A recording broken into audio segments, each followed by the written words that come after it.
Hari ini kenapa warga petani ini begitu dihancurkan? Diduga persoalan lahan antara petani dan perusahaan perkebunan di Desa Sedang, Kecamatan Suwaktapeh, membuat puluhan petani berkumpul dan diduga kuat melanggar aturan physical distancing.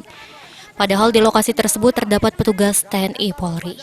Dari video yang beredar di media sosial, petani meminta petugas segera membubarkan petugas dari perusahaan karena diduga akan melakukan pembakaran pondok yang dibangun petani setempat.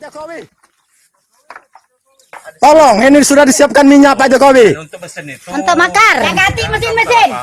Pasti itu untuk makar pondok. Minyak untuk makar pondok lah disiapkannya.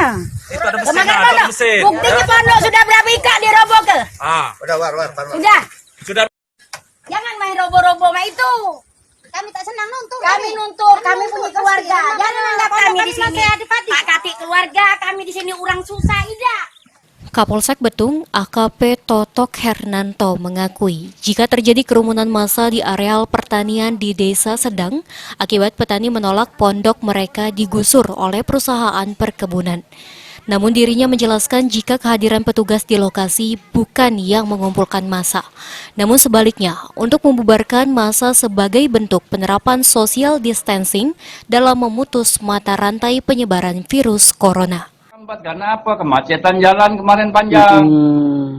Jadi datang ke sana agak terlambat. Memang masyarakat masih ada, cuma situasi sudah agak reda. Ya akhirnya ditengahi sudah bubar baik dulu.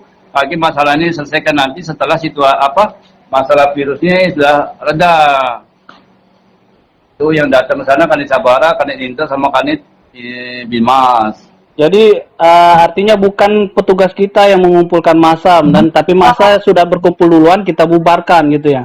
Memang iya masyarakat, oleh karena pondok itu dibongkar oleh PT Mar, ada 3 pondok, masyarakat banyak datang, ibu-ibu terutama. Ibu-ibu protes, wah ini ribut ini gitu loh. Anggota kita datang ke TKP terlambat karena jalan macet. Sulaiman, PAL TV.